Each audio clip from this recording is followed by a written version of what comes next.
What up, guys? Wait, hold on. Testing. Okay, my mic is still working. I am currently just getting stuff set up, and I rather have a picture of Cena. I cannot seem to get the thumbnail. Um, I rather have a picture of Cena rather than like the thing playing because I don't know if they give out uh, copyright claims and stuff, even though it's under fair use. But you know, it's not like I'm gonna be like, "Ew, it's just straight up bad," because that's not how things work. Do I have a picture of Cena? I should have a picture of Cena somewhere. And also, I'm letting my hair dry. Yeah, I got a picture of Cena. I should. If not, I have to go into my archives. Yeah, no, I gotta go into my thing. But as I, talk to you guys, how has been your day? I can't see chat right now, but yeah.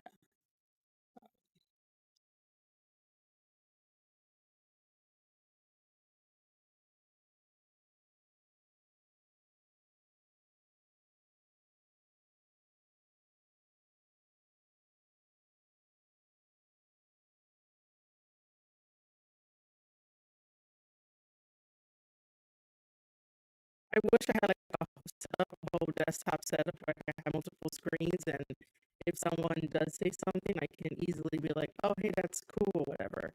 Um, where is my John Cena picture? Here we go. Um,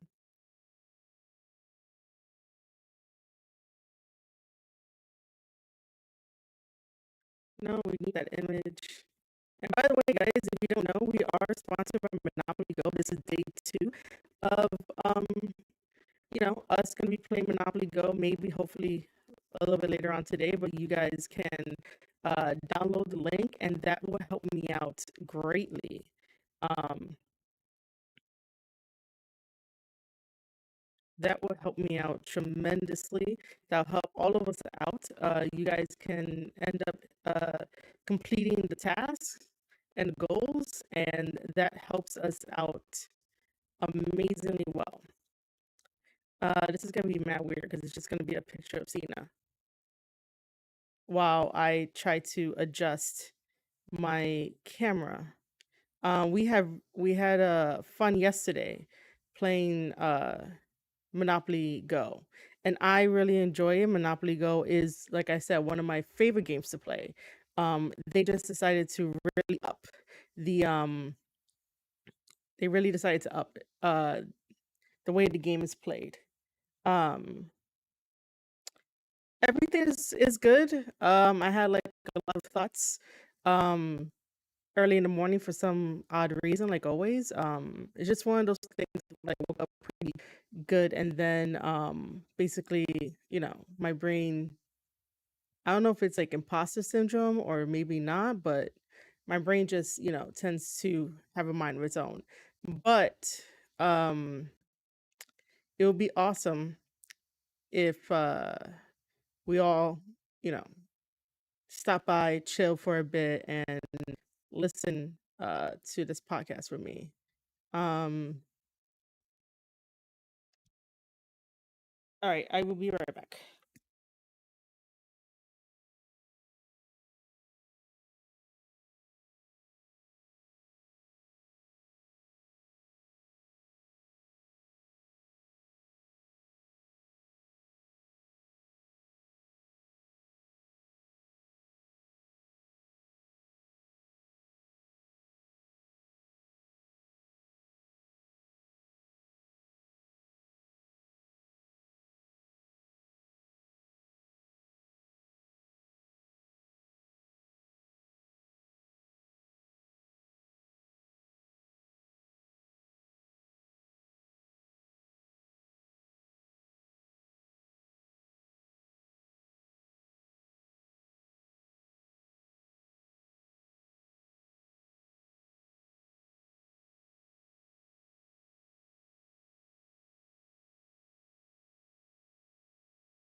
All right. Let me finally turn on my camera.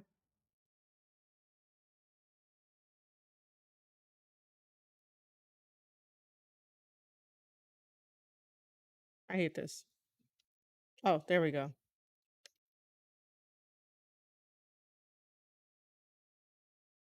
I'm just gonna move this over that way. The game is still gonna be here, but yeah. So,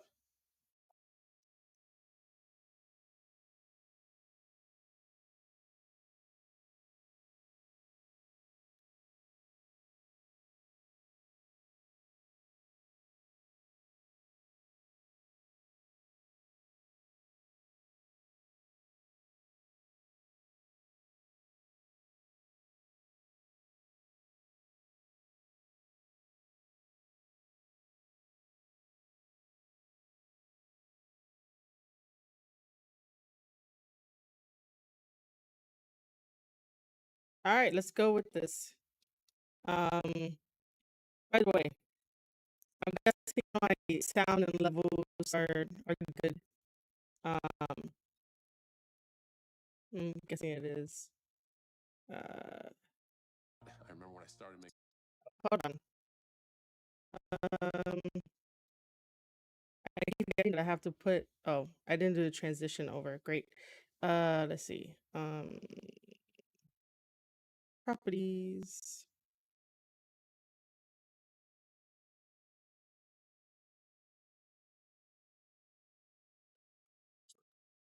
What is this?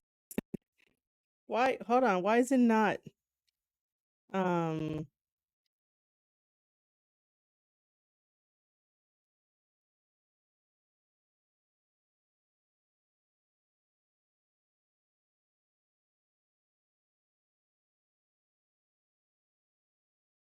Didn't want to spring for. Okay, that's. Okay, hold on. That's loud in my set. Too loud in my set. For a Lamborghini. Right. So I bought a fake one. Oh my goodness. They tried to stiff me out of the car.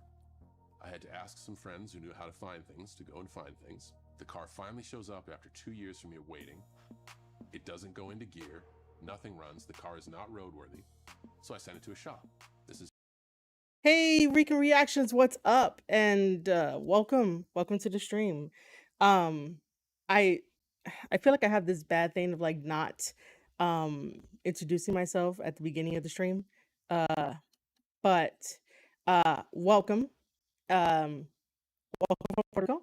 Uh, I don't know. Like, yeah, welcome from Puerto Rico, man. I feel like no one can hear me, but I know you guys can hear me. Uh, Thank you for stopping by. I should preface this by saying that I'm Marie Shadows. Welcome to the Square Circle Podcast on YouTube and Marie underscore Shadows over on Twitch.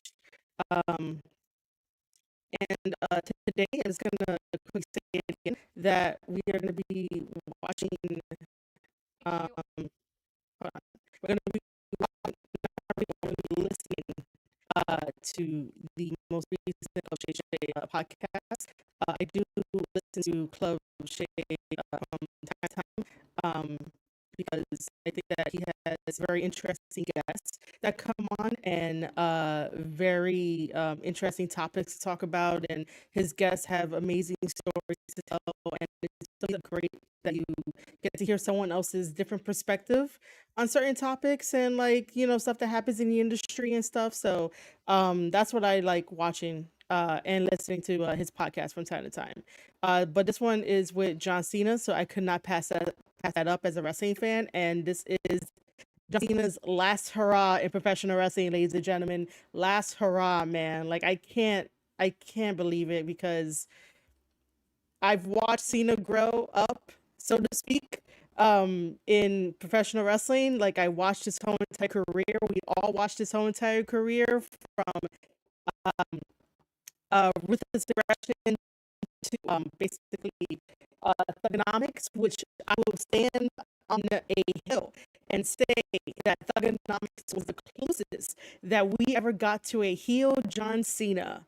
And then comes the era of the You Can't See Me like officially you can't see me sort of like career, and now he's gonna be ending his career and stuff. So I think that this is a very good thing for us to listen to, because I honestly don't want to get any like copyright, even though I am within the right realm to do reactions to certain things and give commentary to it and maybe give some more knowledge or just break down it, break something down, but I appreciate each and every one of you guys. Now, before we continue to actually listen to the whole thing, I want to let you guys know that the stream is sponsored by Monopoly Go. Um, After we listen to this, we will be playing a little bit of Monopoly Go. If you hit exclamation point Monopoly Go, you can download the game via my link, and that helps me out greatly. That helps the stream out. That helps everything that I do with the Square Circle podcast. I am still excited to be sponsored by Monopoly Go. So if you want to play, you can.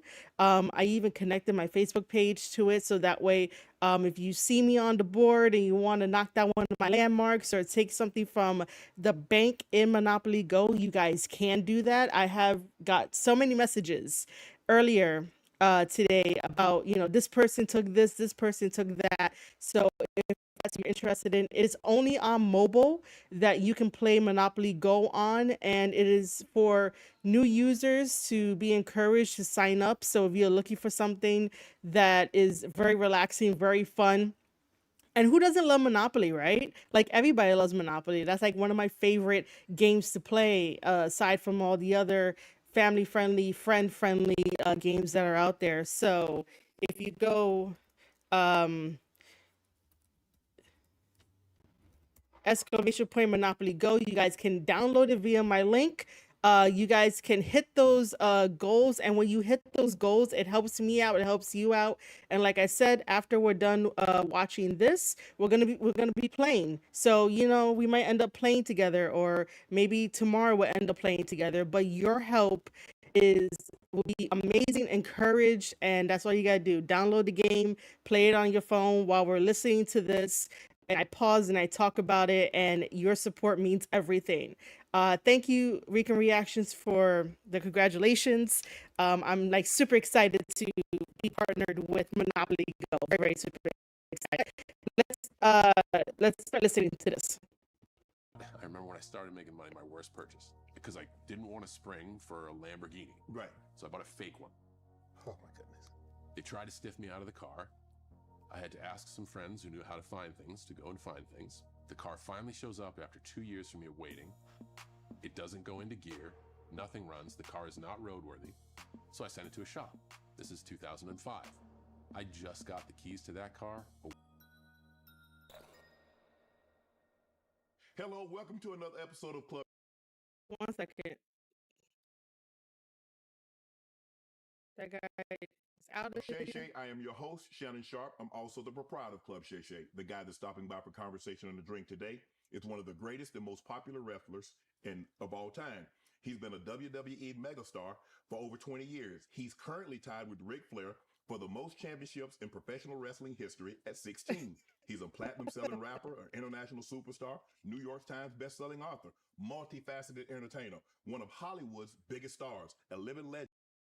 Hold on, let's stop Shay Shay right there. I totally forgot, and I'm being honest, I totally forgot that John Cena is an author. Totally forgot that. A pop icon, idol to millions, a dedicated philanthropist. He holds the Guinness World Record for the number of wishes granted to Make-A-Wish children. A national treasure, a fan favorite, a household name. I think he's here, but maybe he isn't. John Cena. Man, how are you going to top that? I think it's just go. Hey Floyd, what's up? Thank you so much for the introduction. Man, thanks for having me. Of course it's safe to say hi, man. Like I want to acknowledge people that come by. It's been a long time that you stopped by your stream, I should say. It's been a long time. Those were your hearts. I think I will see the hearts later. Um let me just let me there is no.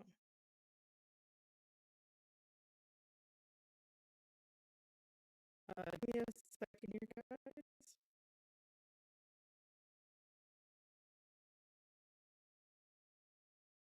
Okay. But yeah, thank you for the hearts.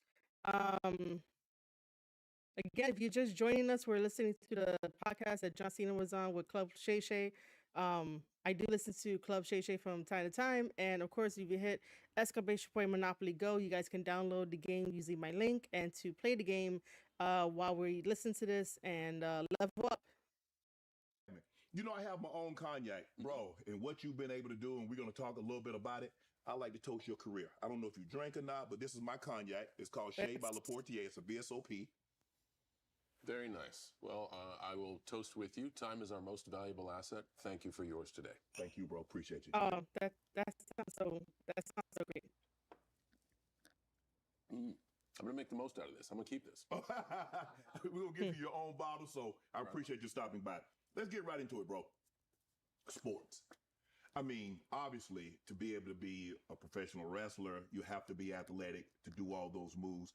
Were you a sports? Were you athletic? Were you into sports when you grew up? I played baseball as a young kid. I transitioned to football at about age 15. Okay.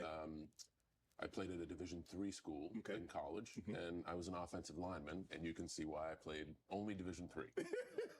You've been to the mountaintop. Offensive linemen are a little bit different frame. A little bigger. I loved the game, but I also had great perspective of the type of athlete that needs to be a professional. So I had fun in college. I'm very thankful for my time and teammates, but it was a chapter that needed to be closed. Did you wrestle in high school? Never. Nope. Oh. I always grew up a fan of professional wrestling. Okay. And I think that helped because amateur and WWE or sports entertainment, two very different. Totally different. Yeah, and just because you're a good professional, it doesn't mean you're a good amateur. Just because you're a good amateur does not mean you're a good professional. Right. Well, we see Brock Lesnar. Yeah.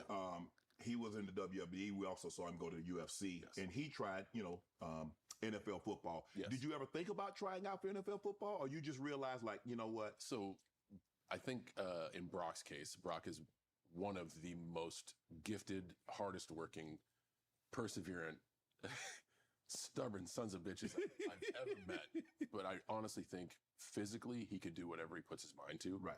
It's also because he's 6'4", 300 plus. Right. So A lot. it was a That's a natural lot. transition. He's also an NCAA national champion multiple times. He knew body awareness to put him in the trenches. That's a natural transition. Okay. I am 6 feet, 230 pounds. Right. If you were to put me in the trenches, I would get my fucking ass kicked. What about running back? So you also have to be a good running back. Just because your frame is like, oh, your height and weight match up. Let's time your 40. Still going, huh? So it's a lot of things have to line up, and I think Brock is a physical anomaly, and I'm glad he found his home with the WWE because he's fantastic. But I think he could do whatever he really wanted to. Is it true that you were bullied as a kid and you started working out to like get away from that? I am that comic strip, the comic in the back of the comic. Yes, so The skinny, scrawny kid. yeah, who eventually found Interesting. physical fitness as a way of getting people not to bother you. It wasn't get big so I could fight these people. It was get big so I could give the vibe of like, oh, I don't want to mess with that guy. Right. It's kind of my own alarm system. And it worked. But it also introduced me to sport. I found physical training at around age 12. Okay. And then saw the gains at about age 15, right when coaches were like, hey, kid, you want to try football? Right. Sure, okay. And none of my peers, it wasn't like it is today. Strength training in like the 90s, it was almost like, hey, don't lift weights. You don't want to mess up your baseball swing or your basketball shot. Correct. Like it was almost a taboo. Right. But I found a home in football, and I found team sports to be very gratifying. Being a member of a team, finally, I grew up with five brothers, so it was kind of like I had that family vibe around me. I was able to make social connections, and you know what it's like to be on a winning team. It feels great. You also know what it's like to be on a losing team. You carry the burden with each other.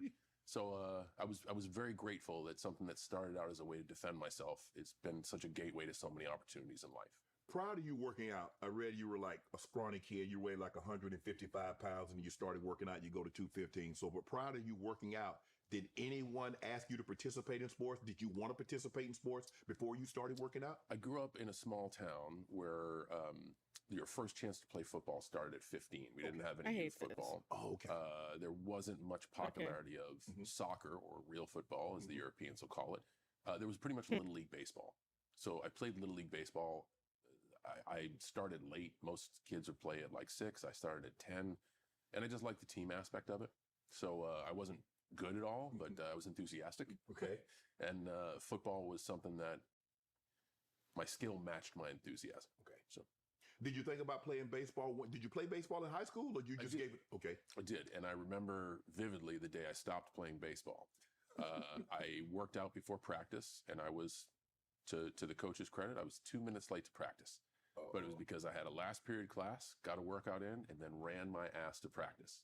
And the coach, I remember it, I was a sophomore, and the coach said, you're going to have to choose between playing baseball or working out. And I gave him my hat and my uniform. I said, it's been fun. So you chose working out. I was working out. This is why So, man. so what did you want to do when you're in high school? You grew up in this small town. You said like, okay, we start playing football at 15. You just giving up baseball because you wanted to work out. So what did you want to do? You know, I just wanted to do things I enjoyed. And I think the North Star of my life is like not having a plan. Okay. What do you enjoy doing in your time off? Nothing. I Nothing. don't get much time Nothing. off though. Oh, Okay, yeah, that's but I true. also bet that's by choice. Yeah. Because you like to keep yourself busy, and hopefully it's the do. things you're passionate Yeah. about. But a lot of times, John, the things that we like to do don't pay a whole lot of money. So neither did working out.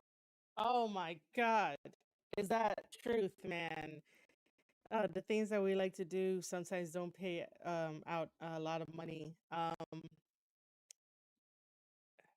This whole week has just been like truth bombs after truth bombs after truth bombs and truth bombs and stuff like that. Like, uh, yeah. Um, you know, even content creation sometimes content creation, man.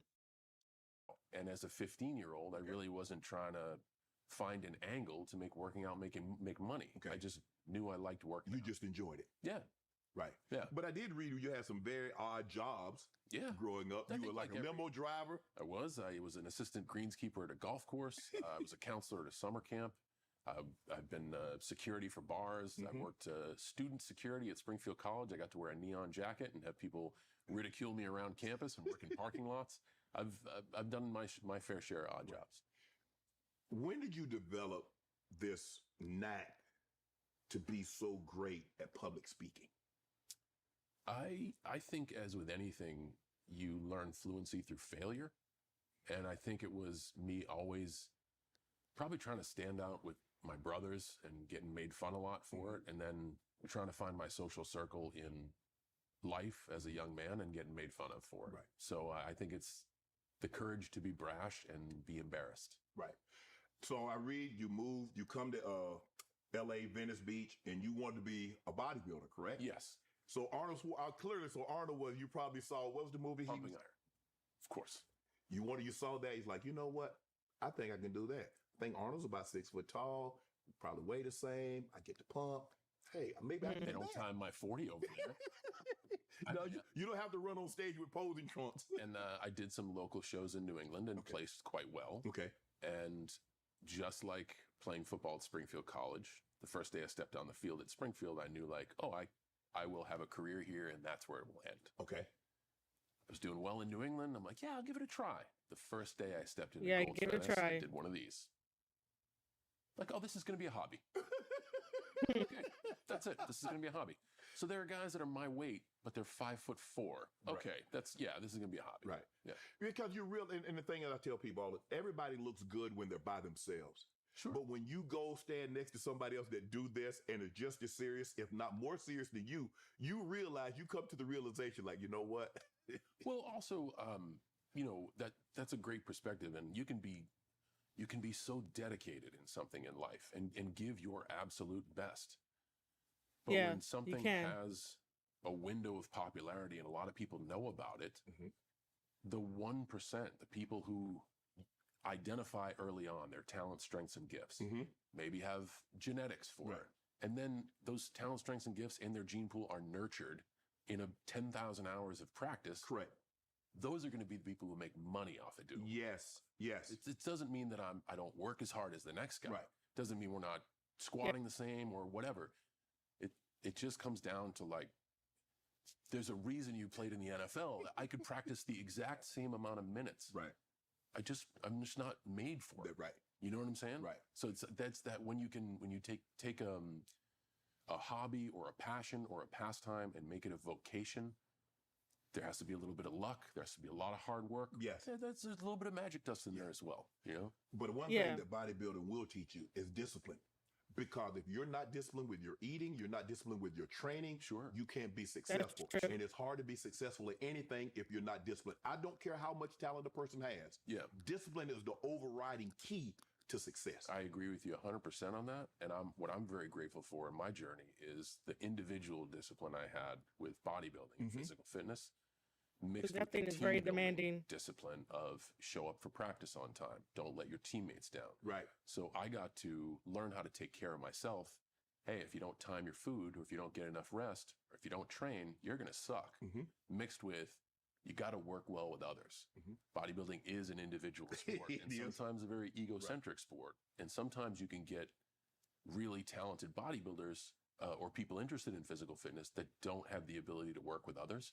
I'm very grateful in my life to have both the experience of team building exercise and team building discipline and individual discipline. So now, okay, bodybuilding is not the answer. Clearly, football is not going to be the answer. Yep. You've been giving up on baseball. So now what? You take some odd jobs. You limo driver, you're a janitor, you do all these odd voice, you're voice actor. So when did you decide to say, you know what? Maybe pro wrestling, maybe acting. When did you come to that conclusion? This was going to be John Cena's path. So the wrestling thing happened by accident, and I think thank you very much for all these questions. As I discuss, what do I want to do with my life? Okay. I think the most important message I could tell people out there is that you don't have to figure it out right away. I graduated from college and tried to. You don't have to figure it out right away.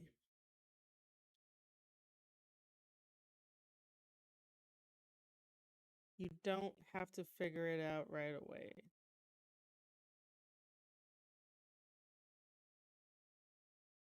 That is powerful. Apply my degree, my physical attributes, and what I was passionate about to make money. So when all this stuff started to fail, I began to be like, okay, I'm disciplined. I can show up to work on time. Don't mind wearing a uniform. Don't mind being part of a team. I'll take the California Highway Patrol exam. I'll be a cop. Failed that son of a bitch. So that's up. And as a young man, I'm like, man, I don't have many options that I think the work would be passionate about every day. Maybe the military. I say that in the utmost respect. I was a morning person. I love to push my body beyond its capabilities. Yes. I love when the team true. wins. I want to be in a pool of people that I'm not the smartest person in the room.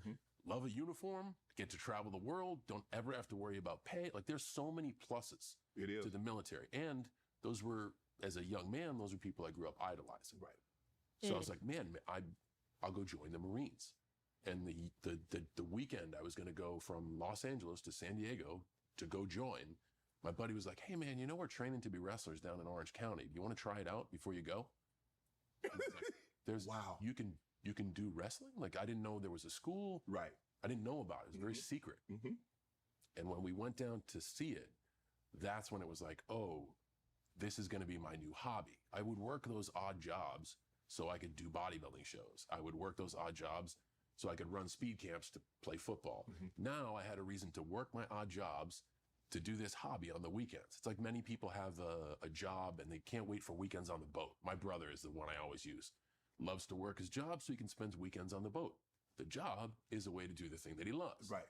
So it wasn't necessarily, I didn't do it to be like, this is how I'm going to make money. It was like, yo, I love this. I'm going to make money doing the shitty work so I could have fun dressing up as a superhero on the weekends. Right. Yeah. The same thing happened to me. I almost joined the military also. And then my brother came and talked me out of it. I was going to join the Air Force and then I was going to take the exam. He came home from college. Say, look, go to Savannah State. And if you don't like it, say, I went to school for a year. You didn't like it. It wasn't for me. Go to, hey, I went to Savannah State for a year and we know how that turned. We know how that turned out for me. Yeah. But I think something, like you said, when something is for you, when God has a plan for you, you might take a lot of different paths, but eventually you're going to get on the right track and it's going to find you. And I agree with that. And I also want to say that sometimes you have to be brave enough to recognize when life puts an opportunity in front of you. Even though I had a plan and was like, yo, this is the safest way forward, an opportunity was put in front of me. Mm-hmm. Yeah, I'm going to try that. Yes.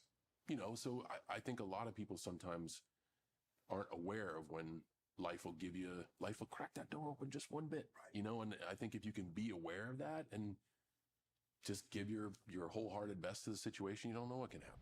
Been hungry for some college football? Well, we finally get a taste this weekend. Don't miss any of the action. Jump in at DraftKings Sportsbook.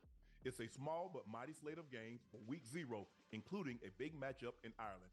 This is going to be DraftKings' biggest college football season to date. Enjoy the ride now all the way through the expanded playoffs. Plus, all newbies getting into college football spirit, here's something special.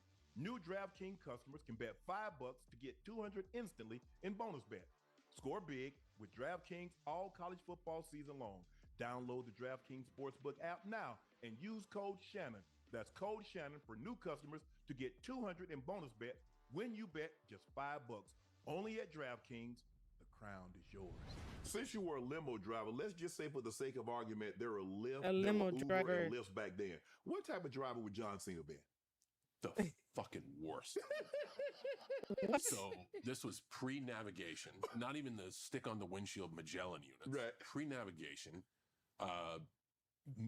The meat is 90s, so yes, cell phones, but mostly car phones, and the fees for a call were like $25 a call. You're absolutely right. I have a Randall McNally map in my shotgun seat, along with tuna, rice, and chicken, and I'm in a town car, not a limo. That car smells awful. Oh my God. And I'm the byproduct of eating all that. So combine everything. Yeah. The story tells itself. I'm from West Newbury, which is not Boston. It is a small town way outside of Boston. In my childhood life, I've only been on one highway, Route 95. So in my mind, all roads lead to Route 95. Right. I would pick people up for their flights like 3 hours late. What? Because I didn't know where the fuck I was going. And now as a traveler, if I booked a car and I'm always, if I got to go at 10, I'm going to book it to be there at 7. Right. Because I want to make sure it's there early. But man, I feel for those travelers. I got called every name in the book. I could barely get to the airport. I didn't know how to get people home. And the last thing you want to do after a long trip, I'm finally going to key my front door. And then you get in the car with the driver from hell where the car stinks. It's probably stinks like farts and tuna. He doesn't know where he's going. It's this huge hulking guy in a town car. Right. I think we're going the right way. Right. I was the worst. I didn't last too long in that job. I read that you're also homeless. So what was your lowest moment before you finally had some success?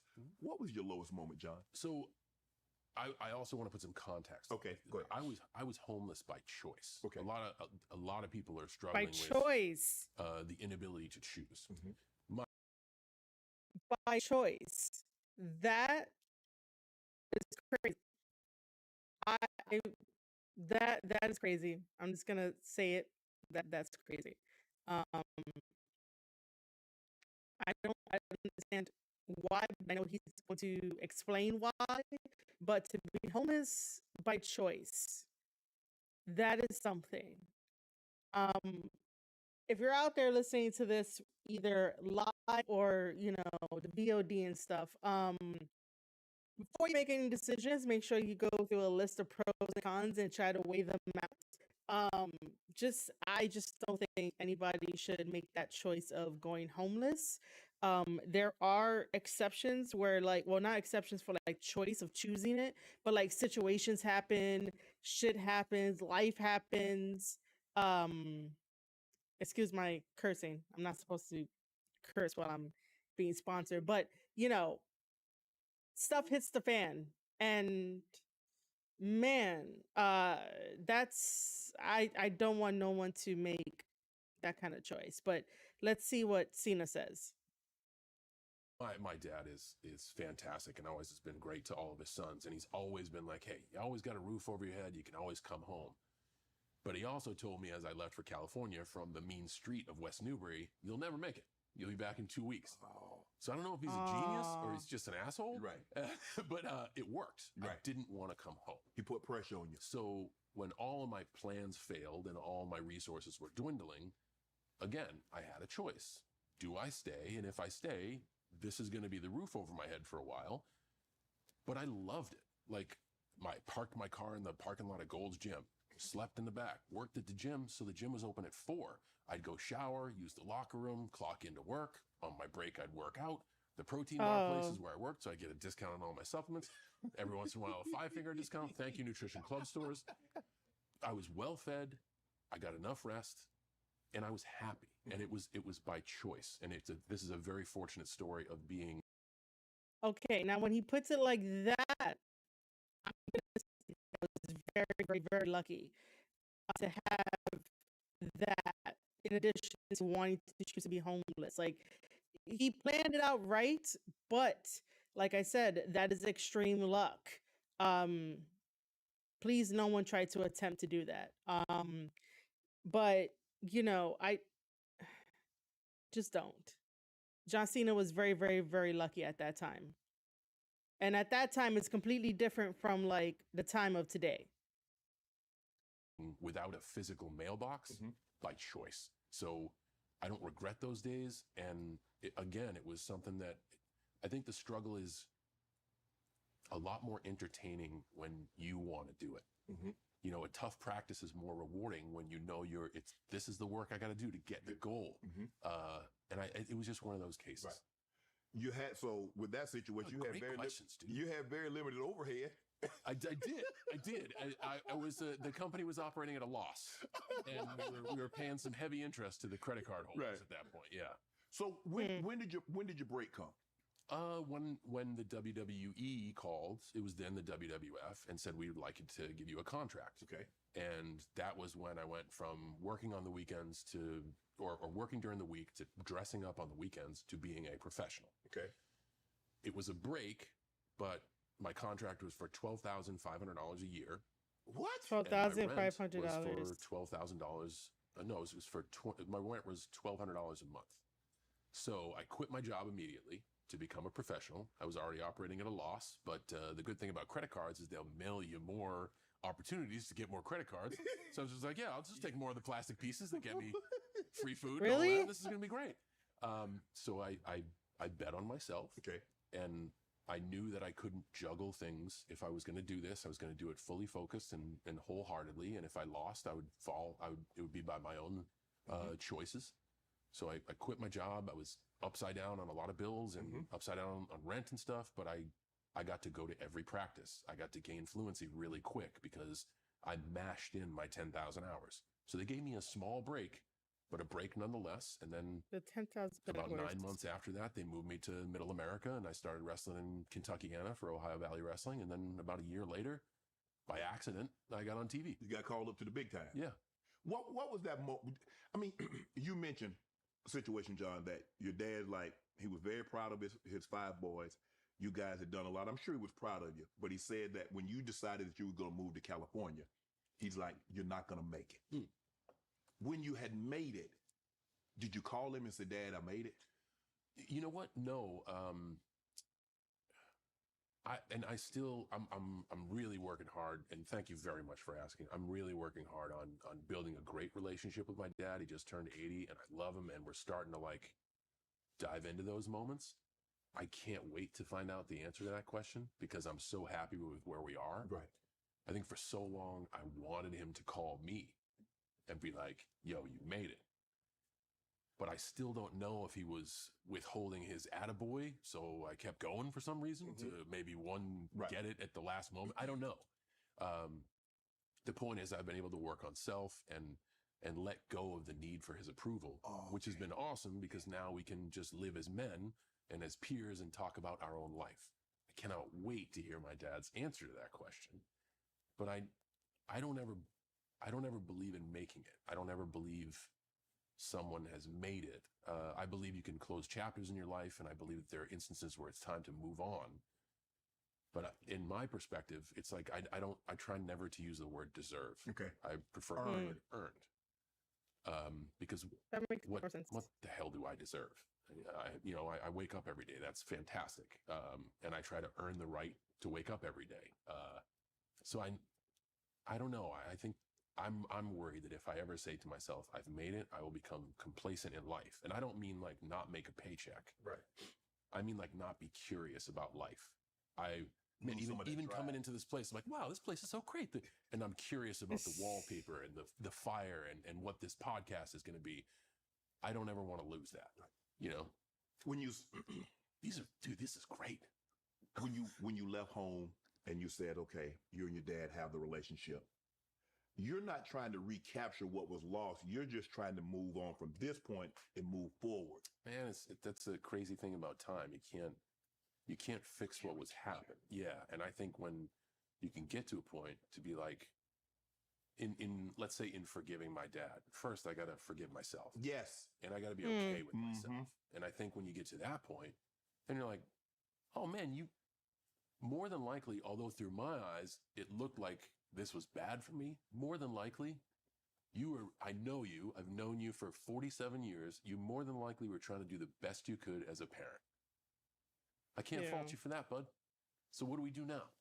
Let's have a drink. Let's have a cigar. And hey, what was your college life like? What's the craziest thing you've ever done? What's the worst thing I've ever done to you? Stuff like that's going on now. Most of the time, John, people parent as if they were parented. Yeah. And so maybe that's how his dad gave him your grandfather gave your dad tough love. But you said something very interesting.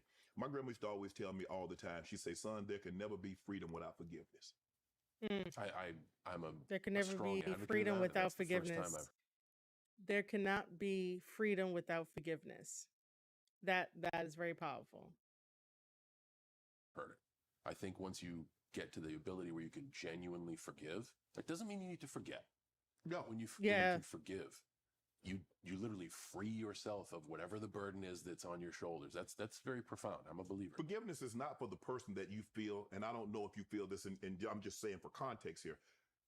Forgiveness is not for the person that you feel that have wronged you. Forgiveness is for you. Yes. Because you're the one, your feelings, your emotions are being held hostage. They're living their life. They might not even know that you're They wrong. might not even know. Like, I again, I can't wait to have this conversation with my dad. Do you know that I've been looking for a good job for like 30 years? I never knew, dude. It's one of those things where because we are at times uncomfortable about talking about our feelings, we don't talk about this stuff. So how can someone know? We don't. You know, Yeah. they're probably just trying to do the best they can. You were a rapper. You sold 140,000 copies your first week. You debuted at number 15 on the Billboard 200, but that album has gone platinum. 1.3 million copies to this day. Did you think, Dude, come on. that was? Did I Did you think? think that was possible? There's nothing about the current state of being. Yeah, you don't that I strike me as ever- Eminem. No. But You don't this is strike what me I as was Eminem. super passionate about hip hop. Hip hop, that was why I was bullied to as a callback to the story. Because in Interesting. white, small town West Newbury, you wore jeans, shit kicking boots, you drove a pickup truck, and you listened to country music or rock music. Okay. I had a high top fade. I wore rayon polka dots, wingtips, or Adidas. I had airbrush overalls. I wore that shit backwards. Like, rap music found me, and it was rap then, it wasn't hip hop, and it evolved to hip hop. But rap music found me because it was rebellious. And Right. keep in mind, I was one of 5 boys, and I didn't like I had a lot of angst with how the household was being run. I was a rebel. Right. That music found me at the right time. So even though a song like Fuck the Police Yeah. might have been an anthem for the state of the social well-being in South Central Los Angeles, to a 13-year-old kid, the police were my parents, and it was me to be like, yo, What? fuck that. That's And it grabbed a hold of, like, it really spoke to me. Like, oh my just God, Tina. just the way the music was. And in the rebelliousness, I also caught all other rap music. Like, I would listen to Kwame, and I would listen to Rakim and Nas and the Beastie Boys, and my first CDs were the Beastie Boys and the Fat Boys and like Cool Mo D, and the list goes on and on. Like, it was a part of me. And when I got to showcase that on television, it resonated with the audience. So again, this was life putting an opportunity in my lap. I'm like, hey, great.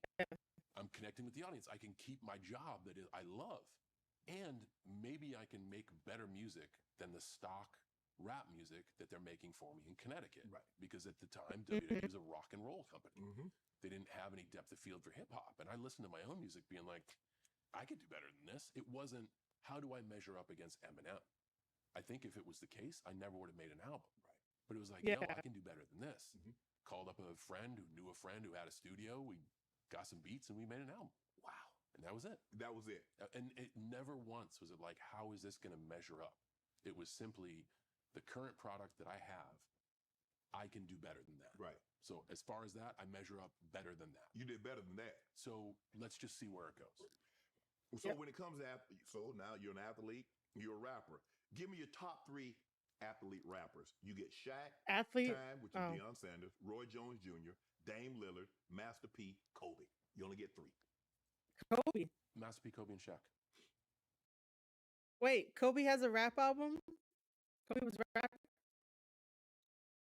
Did I understand what the question was? But Kobe has a... Kobe rapped? Okay. Yeah. Shaq's got skills, man. I did carpool karaoke with him. Oh, yeah. He can flow. He can still flow. Oh, yeah, for sure. Yeah, he's good. Yeah, he got a good... So he's got a doctorate. He's smart. He's very smart. So give me your Mount Rushmore, your favorite, your greatest, who you think the greatest 4 rappers are in the history. So for me, Jay-Z, Eminem, Nas, and Rakim. Wow. And man, Rakim's voice, and I like I'm everyone has their bias, and I know that list is obviously going to incite riots. We all have our bias. We all have our favorites. That's what makes music special. Yes. That's what makes creativity special. I was brought up in like the East Coast boom bap. I love wordplay. I love poetry. It's what I based my character on. So I think all that's super clever. Yeah. And that's my list. So when John is driving around his car, who are you listening to today?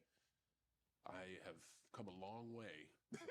I'm no longer a bodybuilder. I just want to preface that. Okay. Sometimes chapters can close. I'm going to retire this year from wrestling. That chapter's going to close. Yes. I listen to nothing. Really? I am a huge car guy, so when I get to drive, it's kind of my chance to meditate. Okay. I always try to drive something manual with a stick shift, and I always just listen to the car, man.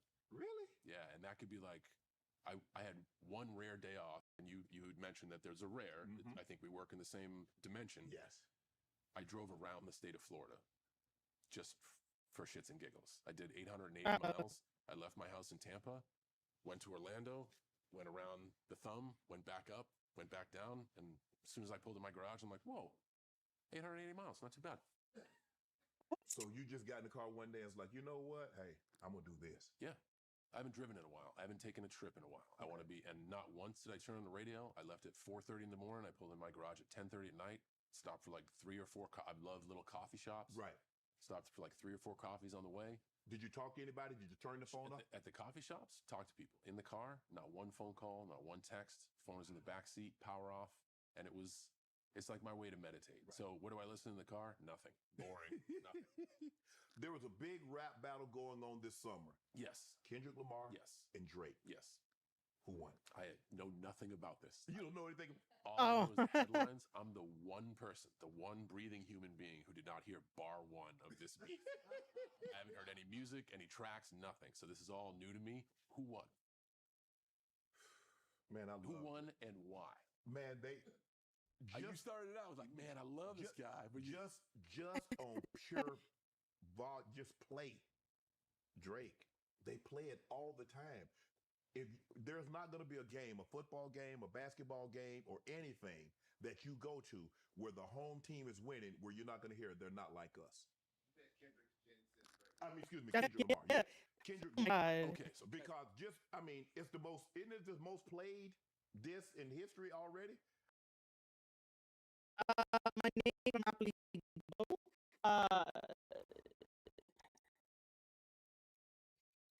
Since it's connected to Facebook will be hold on, 'cause what did I do? I did Marie TV shows. I'll tell you. I'll tell you in a second. Thank you for joining the stream, Evelyn. Yeah, it's been a while. So sorry. Uh, but we're not doing that. It's Marie Shadows. I have Marie Shadows as like my name, and I have the girl with the sunglasses, and she's on the beach. But I could just see my avatar that. So did I save it? No. So it's not really showing anything. So Marie Shadows over on monopolygo. Yeah, if you use my link, it helps me. That's only like new users, but I will just put it in chat. It is not though. I have to put it in the other one.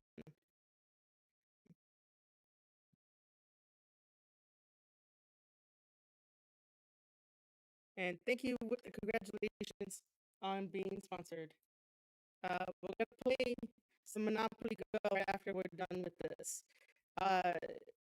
Just seems great. I think it's done. It's the biggest song this summer. I need to check this out. I've been living under a rock. I need to check this out. Yeah. Yep. All right. Kendrick Lamar. Right on. Who of your current rappers going? You know, you got Kendrick Lamar, you got Drake. I mean, you got these young, So I kind of, Five Babies, I kind of, Little Big. What? I kind of drifted away from hip hop right around Drake, and I think I always thought Drake was extremely talented. Again, I love wordplay. I think his stuff is very well thought out. I think it's very poetic.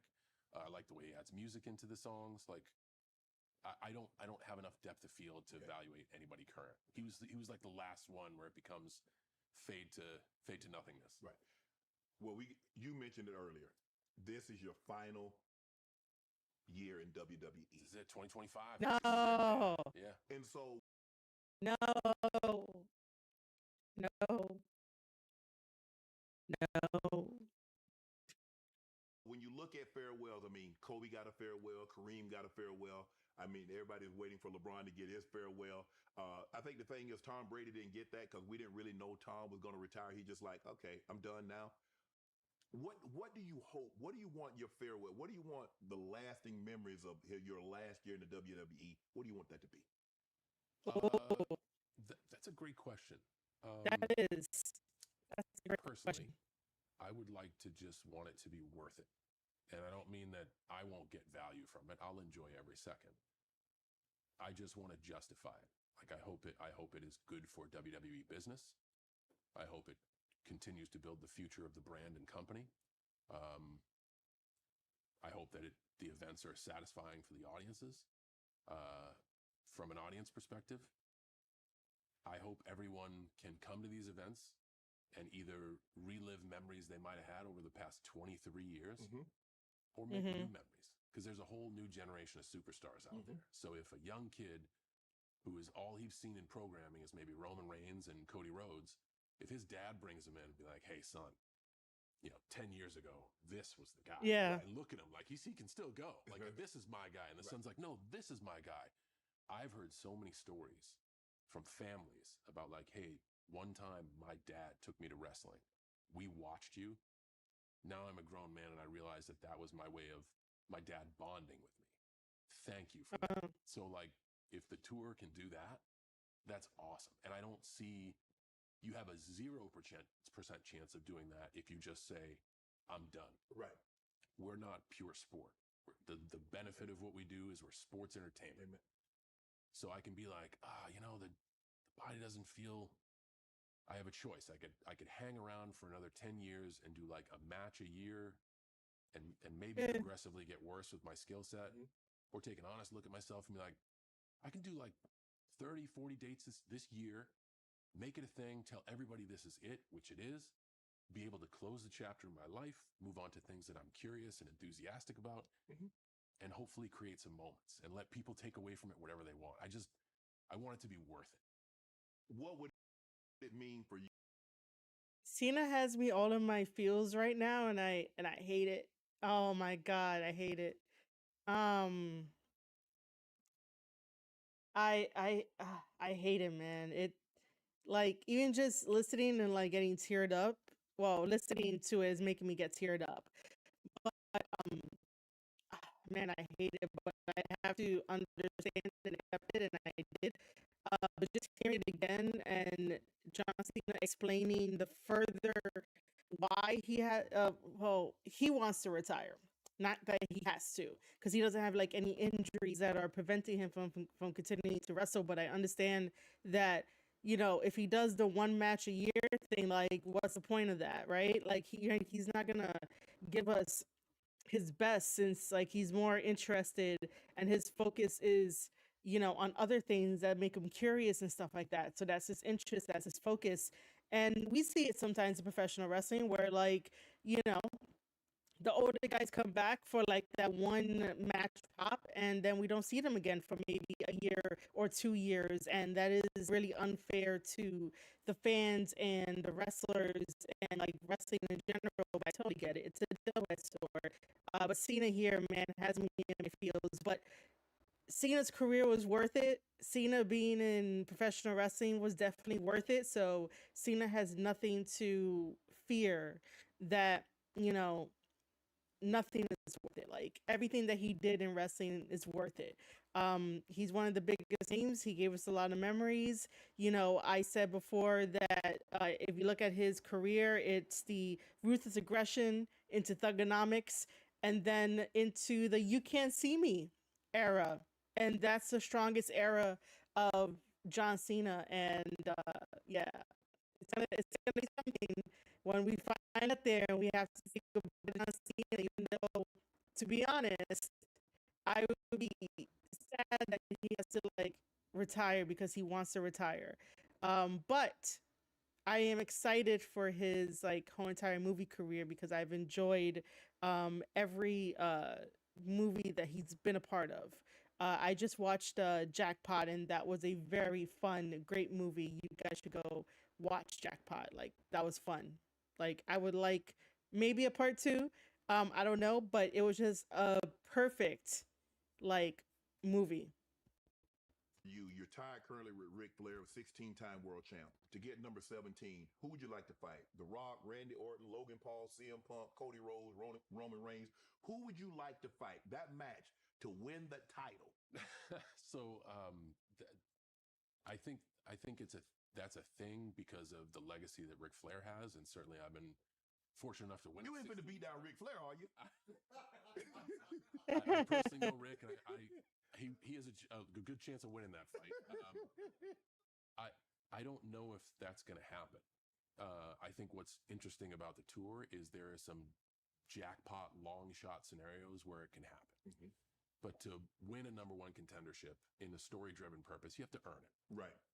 I had my chances. I've been a part-timer now since like 2018. That's 6 years. Right. I've had my chances of coming back and being like, I want you in a match. I haven't won a match since 2018. Yeah. Wow. That's a slump. That's a lot of L's. Step one, I need to bust the slump. Right. So with all of those things into play, I don't want it, like I said, I want it to be worth it to the audience. So if I come back and push the champion and be like, you and me in a match, the audience will immediately see through that as he just bumped his way to the front of the line, and the guy I watch every week who's earned that spot, he just took it away from him. That's stupid. Right. Yep. If I win the Royal Rumble, I get an automatic chance. There have been stakes put on the Elimination Chamber. If I win that, I might get an automatic chance at a championship. The Money in the Bank suitcase is a suitcase for a championship match anytime, anywhere. So that's what's cool about doing it over a year. Mm-hmm. There are these lottery chances where I can be like, yo, he may break the record. If that's even an option, I got to start winning in January, and I might earn a shot by December. Wow. And at that point, I don't give a fuck who it's with, as long as I can just get a chance. Right.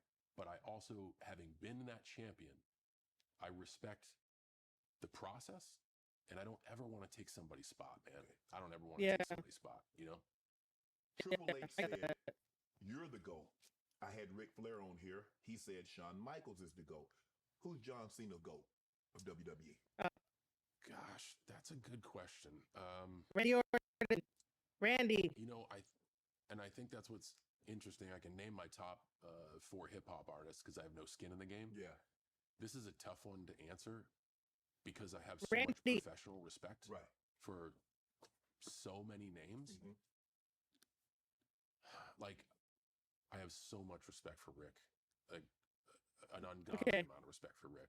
And If that's you're just, my age or close to my age, he's it. and then if you're my age and you, one, are able to compete with him and perform with him, and two, when you're around Rick and you listen to what those matches were, his travel schedule, the sacrifices he made, the investment he had, his passion, that's like, whoa, man, you are fucking all about this. Mm-hmm. But as I'm also enamored by the business side, Yes. and I don't think there's a better breathing example of what's the best the business has ever been than Roman Reigns. Okay. And it's amazing Roman. that I'm saying a still active talent with years in front of him is the greatest of all time. Wow. But he's been in it since Roman. 2012. I had to work my way up. I started on the bench and then got onto the Saturday program and then just lost every match. He came in with the Shield in a really high level spot and never wavered. Even when the fans didn't like him, he was still in a main event spot. He's been in a main event lens for over a decade now, and he's brought through his clock, and you could say whatever force has helped it. But in 2012, the stock was trading at $11. WWE or TKO stocks now at 117. Wow. That's on his shoulders. There isn't a better indication of, and I know it's a team effort, nobody does it alone. But like when you say, hey, that to me is like, that's some serious shit. And for me, I got to give her respect where respect is due. And Joe's smart, passionate about the business, multi-generational athlete, has respect for his family, has respect for the locker room, has respect for the business. He's a very, very smart performer and somebody I respect. He would be my greatest of all time. You follow the path, you get The Rock. Yep. Yeah, Rock would be second because Rock did the same thing in the 90s, but Rock this is is the one second. time I can say this because Rock's numbers are always number one. Roman's numbers have been better than Dwayne's. But I mean, gosh, that's like this. Neck You and know? neck. Yeah. Batista. When you decided to say, you know what, I'm going to give this acting thing a try, because Rock wrestled, then went to acting, still wrestles periodically here and there. Batista did the same thing. Batista now, he mainly just does acting. And even Roman Reigns, he's followed in Europe. So did you have conversations with Rock? Did you have conversations with Batista? I did, but I think our paths were different. Okay. I think, especially with Dwayne, he did WWE and said, I want to do acting. Okay. I think with Batista, he also said, I now want to do acting. Okay. I got a chance to do acting. Okay. And I got a chance early in my career. 2004 was my first movie. And it didn't go so well. And then I did a bunch of bad movies, but I got those chances because the WWE was opening a studio. Right. Again, if life cracks the door open, see what's behind it. Yes. So my boss was like, hey, you got to go to Australia to make this movie. Why? Because we were going to do it with Stone Cold and he backed out. When do we film? In a week. Get down there. Okay, let's go. Right.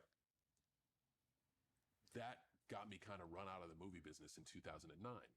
And then in the early, like 2010, 11, 12, I was approached with very small roles. And I'd been playing the same character on TV. Not that I was bored, but this was a chance to be like, hey, do you want to make fun of yourself? Or do you want to be part of this movie where you can dress up as a different character and do different stuff? So I didn't say I was going to go act. I just merely said, yo, there's an opportunity in front of me that I'd like to do. I know why I fucked up in the past because I wanted to be in the ring when I should have wanted to be on set. Right. Let's give this thing a try. And when you give it a try, give it a try. Respect the process, respect the long days, respect the multiple takes. It's not live entertainment. There's not 10,000 people screaming your name. Do this for this and do it the best you can. And that's when things start. Good work. I'm a firm believer in good work will get you another opportunity somewhere. Right. And that started to happen. What's the hardest part about auditioning? Failing. That's a very good question. Is the thing. Failing? And a lot of the audition process, they're just looking, a lot of it is aesthetic. You know, you see a character That's in true. your mind when you read the book, and if the person walks in and they're the the spitting image of that character, man, they got a good chance. Right. Anyone can be coachable. If I'm a director, I want to think, if I'm your head coach and I see you and I'm like, man, I think with good coaching, I think we can help this talent. So it's a lot. That's a lot of the audition process. So the shitty thing is failing a lot. Like it is a business of rejection. In baseball, you get a hit 3 out of 10 times, you make the Hall of Fame. Yeah. That's an F. Audition, it's like, God, if you land 1 out of 100, so for some it's 1 out of 1,000. Like you just get rejected all the time, and you're basically being told you're not good enough. Wow. And they kind of don't tell you why. It's just you didn't get the gig. So if you know you need to work on your speed, easy. I'll practice that. I'll get better at that. But just tell me that, son, you're not fast enough. Yeah, you don't. Son, you're not strong enough. You don't get anything. Right. You just don't get the son, part. Your routes. You need to work on your routes. Son, you need to be able to get on the edge. You need to get skinny. So, but when you say, nah, you don't know what to practice. You know, it's just tough. It's tough. But then train wreck happens. Yep. What was that situation like? Well, I mean, they call you, it's like, okay, we got this role, John. We like for you to come down there, read for it, and give this thing a go. Yep. And I sat in a room with Amy Schumer and Judd Apatow, and I was prepared. We went through the script. Okay. And then life handed me an opportunity. Judd said, put the script down and just riff. And we just did. And I wasn't afraid of looking silly, and I wasn't afraid of not being funny, and I wasn't afraid of failing because I was failing all the time anyway. And I got advice from Judd behind the camera of kind of encouraging me to what to say. Amy is an angel. She made the environment so comfortable. And then when I got the part eventually, and they were like, yeah, it's a sex scene, and we want you to do elaborate and crazy stunt sex, and all those lines you had, we're probably not going to use them. We're just going to do the stunt sex scene. Oh, yeah, sure, let's do it. Right. Be naked in front of everybody? Yeah, no problem. Let's do it. So that also comes with like, well, people are going to laugh at me, and people are going to make fun of the way I look physically. Okay, man, let's go. Being okay with self, you know, and okay, this is what this profession is about. Yeah, let's do it. Let's give it a try. Is it hard doing a sex scene? Oh my God, it's the worst. What's so bad about it? Right now. Did I miss up? No, this is the thing. Right now, you guys at home think it's just us. Yeah. No, there's a whole fucking world back here. Yes. And this is like a great production nonetheless. Right. But dude, man, like catering was right there. Man, like the sound tent is right there. They start off, we start off practice. It was like a closed set. And I've come to grips with like, this is who you are. You work every day to be the best you can. Right. Fuck it, man. Let it hang out. Right. So when that attitude, literally or figuratively? All in. Okay. All in. It's a short story either way. So who cares? It's just, there are so many people you need to make a movie. Right. There is nothing intimate about it. Right. Nothing. Right. So like, it's real embarrassing. And then on top of that, to do a comedic sex scene, yeah, where you're like making fun of yourself and having, they literally like try to have the most awkward sex you possibly can. Right. Oh my God. And with an audience watching that, it's different. I don't want to say it sucks. Right. It's just it's different than you all think it is. It's different. Hello, I'm Shannon Sharp, and I'm a Rose sponsor. Do you want hotter, more spontaneous sex? Rose Sparks can help. Sparks offers dual action prescription treatment that's giving men stronger and harder erections. Rose Sparks works faster than other treatments because they're dissolved under the tongue and go directly to the bloodstream. Why does that matter? Because now when the mood is right, he'll be ready. No more waiting for that pill to kick in. Plus, Rose Sparks stays active in your system for up to 36 hours. I didn't know this was a thing. Hey, woo, you get hard without waiting. With Rose Sparks, guys can get more confidence in bed, more satisfaction for their partner. My God. When it's sexy time, Rose connects guys with a medical provider 100% online. There's no awkward conversation with an in-person doctor. If approved, treatment ships directly to the door. To find out if a prescription for Rose Sparks are right for you, connect with the provider at ro.co/Shay. URL, that's ro.co/Shay. That was the movie LeBron. Okay, wait. So is Blue out for this combination?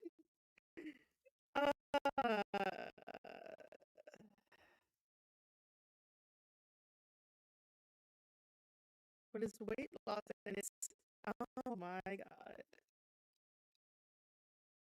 This is this is interesting. Okay. Um, wow.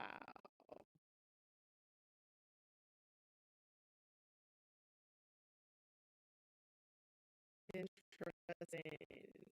Okay. Hey, look at what's up. How's it going? Thank you for joining the stream. We can continue. LeBron was in. How was LeBron on set? So we never got to officially meet. Okay. But I've met him at WWE. Okay. He's awesome. He is. He's awesome.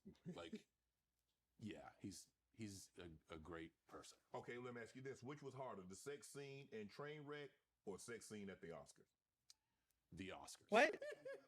Because I got all the people behind the camera of any production, but then I walk out in front of a room of my peers, many of which I've never met because I haven't worked my way up to meet. Right. I have the most decorated performers, What happened? producers, directors in That's one something? room, and I'm going to go out there with my balls in the wind with an index card covering my stuff, being like, hey guys, Oh, is that what happened?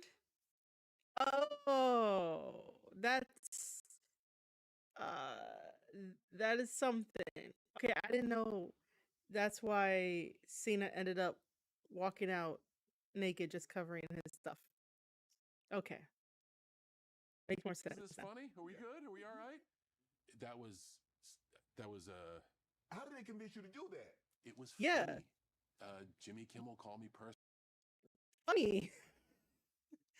I guess. I mean, if I'm like cracking up at it, yeah, I guess so. But I don't know about that. He's like, I need you to come to the Oscars. I'm like, Jimmy, I'm in between stuff.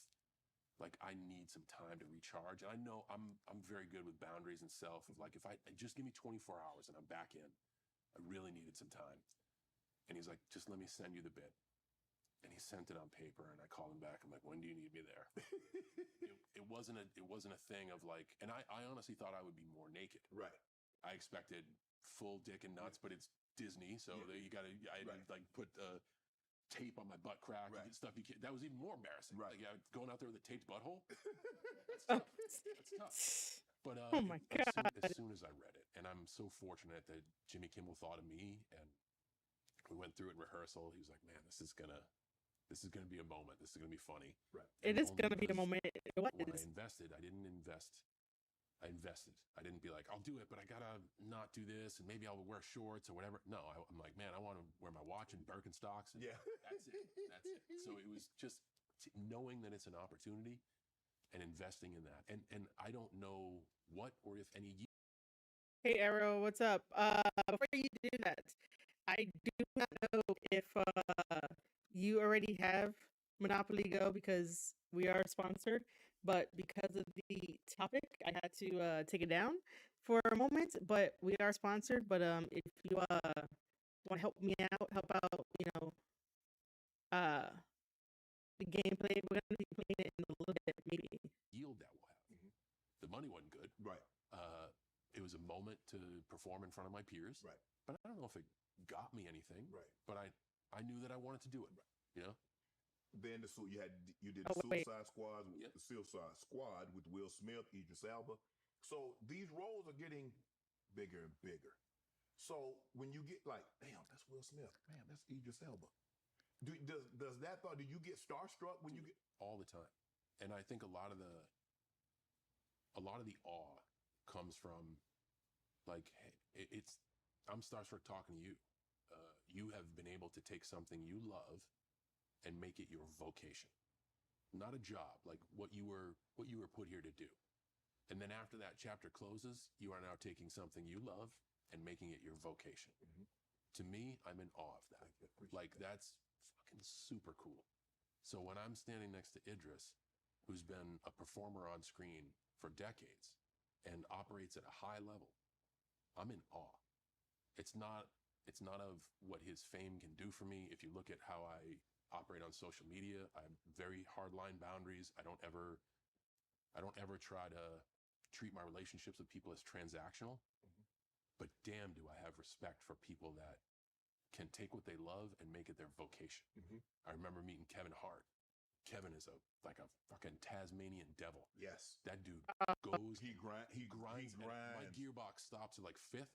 His goes to 10th. Yes. And he's on the phone and doing stuff. And all right, roll. And he's immediately snaps into camera. He can fucking cry. He can buy, sell. Buy, sell, damn it. And he was trying to give away secrets of like, no, look, this is what you got to do. You got to do this. I'm like, Kevin, I am so grateful for this information. I'm grateful to even stand next to you. I don't have that gear. Like, thank you so much for the knowledge. And dude, your success is amazing. I wouldn't be good at what you do. Right. I know where my limits are. Right. And it's amazing to watch you work, dude. Right.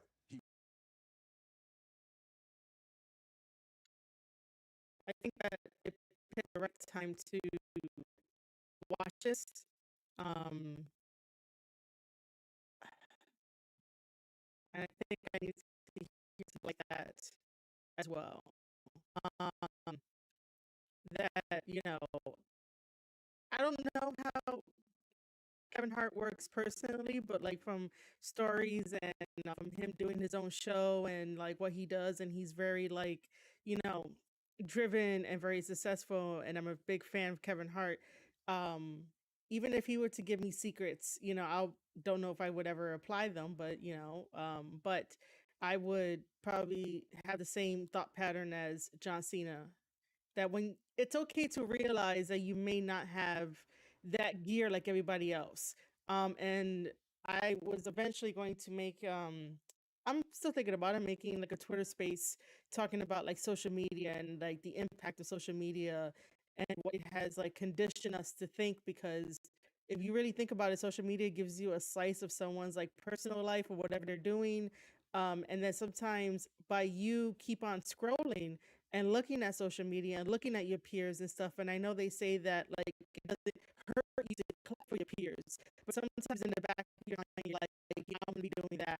I'm gonna be doing that. How do I do that? And then when you look at what you do, sometimes it's even the question of like, you know, do they have everything figured out? Because sometimes social media shows you that they may have it all figured out, but in reality, they don't, and they're just doing what they normally do and stuff.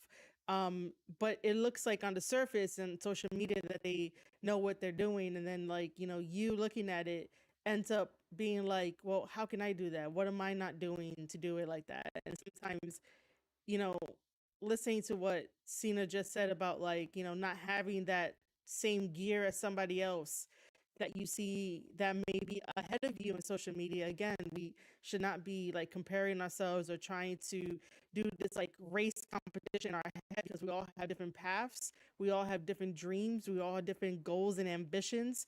And my goals and ambitions are not the same as the next person that I see on social media. So like, we shouldn't really be comparing each other and stuff like that.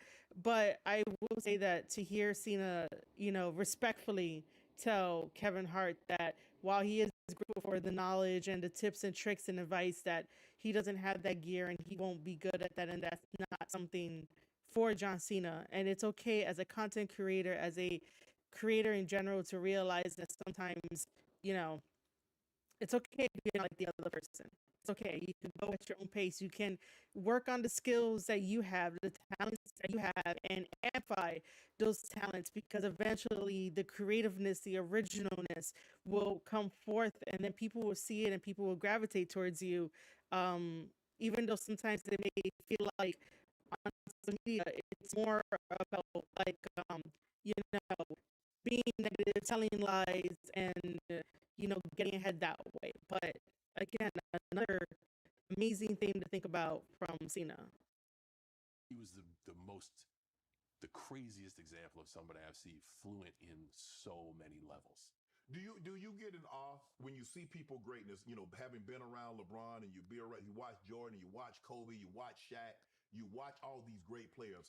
In football, I played with John Elway and Ray Lewis, and you see Tom Brady and Peyton Manning operate it. Do you get in awe? You like, I see exactly why that person, he or she's enjoyed the level of success that they've had. And the answer is always the same.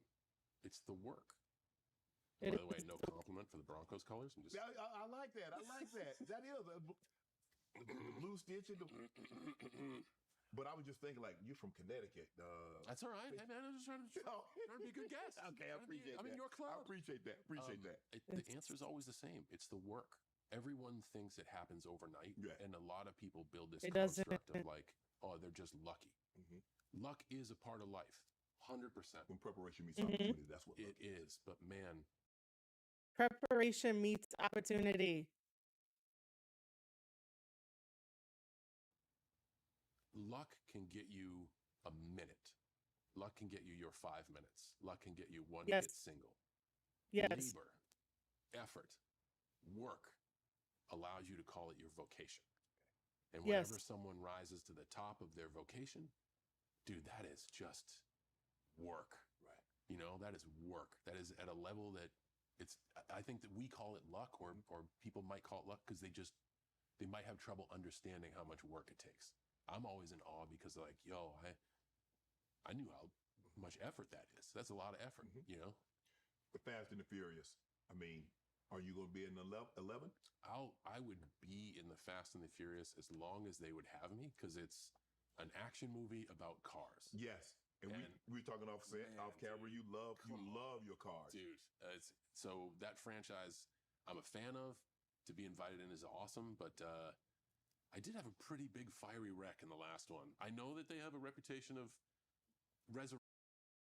Wow, I just built the most amazing workflow on Monday.com. You build your own workflow? Why? There are resurrecting characters. I hope I made it. They didn't have a funeral for me. I really enjoyed listening to him and Shannon talk about so much great stuff. Shannon is really taking over podcasting by storm. Yeah, shout out to Shannon. Shout out to Shannon. I was call him like Shay, but shout out to Shannon. Shannon has like done really amazing previous podcasts.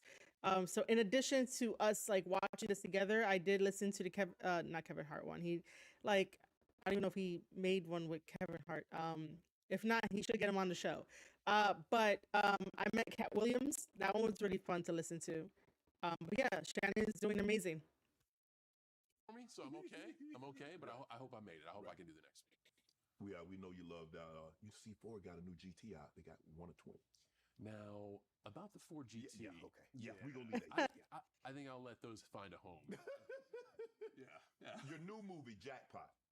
How did you prepare for this role?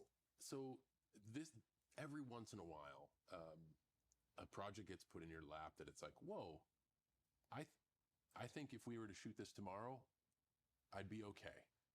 I get to be a goofy, virtuous, self-deprecating, larger-than-life character who owns a fledgling protection agency, who I don't know any special skills or anything. I have a few of my own homemade weapons, but I throw people through walls. Right. I lift up heavy things. And I get to make fun of myself. And I get to surround myself with a wonderful comedic cast and a wonderful comic director and writer who are going to fire jokes at other people to make fun of me. Yeah, I can do that. So this is one of those ones where it wasn't like, man, I had to take 6 months to get in the inside mind of Noel. Like, it was like, yo, this is a bunch of great jokes. The script is great. What would you do if you won the lottery and had to make it to sundown, but everyone else with a ticket could kill you and claim their prize? Thank you for over on the Twitch side. Thank you so much for joining the stream. If you are joining, I am Marie Shadows. I am the host and the creator of the Square Circle podcast. We'll talk about wrestling and everything. But right now we're listening to the podcast episode of Shannon interviewing John Cena on Club Shay Day, which has been amazing with a bunch of knowledge. And hopefully at the end of this, I will probably squeeze in some game time. If you don't know, we are sponsored by monopolygo, so that is why this stuff here is on the screen. So you just scan the QR code or type in !Monopoly and click download the game. We encourage new users to play along with us. And we have the goal is to crush it. And I hope that we can crush it together on screen when we play together. And it helps us out. It helps me out directly. It helps out the channel. And thank you again to Monopoly for sponsoring myself and the channel and the brand. Wow. Like, it's an easy concept to understand. Great cast, fun action, like, and not asking too much of me. They weren't like, hey, we need you to go learn this ancient martial art. No, it was just like, you want to throw people through walls and haymakers and stuff. And yeah, The stream is going all right. Thanks for asking. I've been basically pausing and stopping and talking and stuff. So yeah, it's been going well. no, it's fine. How did do you do your own stunts? In this movie, a lot of the participation was me because the stunt coordinators are like, okay, he's big, he's lumbering, he's unorthodox at times. That's how we're going to plan our action. And because it's an action comedy, if you watch Jackie Chan's old stuff, Yes. very gifted. Yeah. He does action comedy. He's not afraid to make fun of himself. They also knew that I was game to do that stuff. So Right. a lot of the physical jokes I'm a part of as well. So if somebody really tried to hire you to protect them, the billion jackpot, what type of percentage are we looking for? So I don't.